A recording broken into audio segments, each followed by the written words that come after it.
Abraham Lincoln, Nelson Mandela, Steve jobs, Abdul Kalam, Rajinikanth, వీళ్ళందరూ పేద కుటుంబంలోనే పుట్టారు.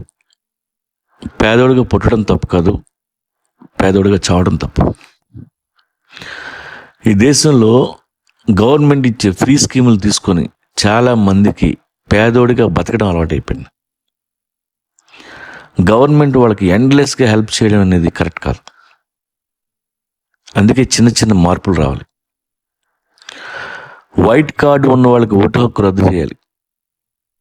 నీ జీవితమే నీకు బరువుగా ఉన్నప్పుడు ఒక లీడర్ జీవితం నీ చేతిలో ఎలా పెట్టమంటావు అని అడగాలి. నీకు రేషన్ ఫెసిలిటీ కావాలంటే నువ్వు ఓటు కోల్పోతావు అని చెప్పాలి. చెప్తే వాడికి నిజంగా ఏది అవసరమో ఆలోచిస్తాడు.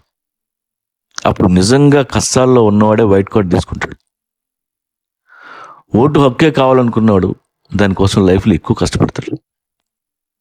ఓటు లేకపోతే సారా ప్యాకెట్లు ఉండవు.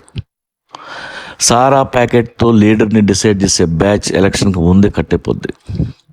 లేకపోతే మన నాయకుల జీవితాలు తాగుబోతుల చేతుల్లో ఉంటాయి.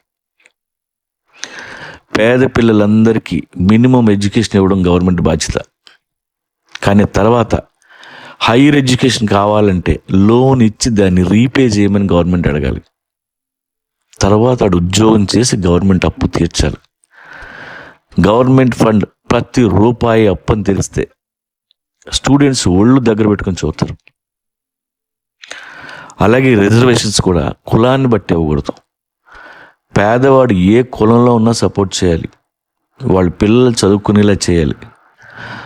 బట్ వాళ్ళు తిరిగి వైట్ కార్డ్ గవర్నమెంట్కి హ్యాండ్ ఓవర్ చేసిన రోజునే వాళ్ళకి ఓటింగ్ ఫెసిలిటీ రావాలి. బూత్లో ఓటేసి ప్రతి ఇండియన్ ఇండివిజువల్గా స్ట్రాంగ్ అయి ఉండాలి. అలాగే ఫ్యూచర్లో నిరక్షరాస్యుడికి ఓటింగ్ ఇవ్వకూడదు. ఓటు వెయ్యాలంటే మినిమం ఎడ్యుకేషన్ మెట్రికులేషన్ పాస్ అయి ఉండాలి. పుట్టాం కదా గుద్దేస్తామంటే కుదరదు. అందరూ ఓటు హక్కు సంపాదించుకోవాలి. ప్రభుత్వాన్ని లీడర్స్ని అడుక్కోవడం మానేద్దాం. ప్రపంచంలో ఏ జంతువు ఇంకో జంతువు దగ్గర చేయి చాచదు. తిండి కోసం కష్టపడద్దు లేదా చేస్తుంది.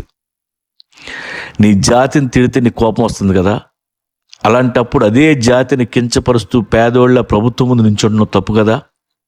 కష్టపడు, నీ జాతి తలెత్తుకునేలా చేయి. మా జాతికి రిజర్వేషన్ వద్దు, వేరేవాడికి ఇవ్వండి అని ప్రభుత్వానికి చెప్పేలా ఉందాం. అప్పుడు మారుద్ది ఇండియా. అన్నా, మన కాలు చెయ్యి బాగున్నాయి, మన చేయి చాచొద్దు, మోకాళ్ళ మీద నిల్చోవద్దు. ఇజ్జత్కా సవాల్. నా ఒక్క కుటుంబాన్ని నేను పెంచలేనా? నేను ఎవరి కోసం ఎదురు చూడను, నా కాళ్ళ మీద నేను నిలబడతా. ఏంట్రా ట్రైన్ పేరేంటి? గరీబ్ ఎక్స్ప్రెస్సా? నా దేశంలో ట్రైన్కి అలాంటి పేరేంటి? తీసేయి. నా సంస్కృతి రీచ్, నా సంప్రదాయం రీచ్, నేనేంటి గరీబ్ ఏంట్రా నీ అబ్బా అని మనందరం చెప్పేలా ఉందాం. అన్నా, गरीब वो है जिसके गान में दम नहीं, जनगण मन।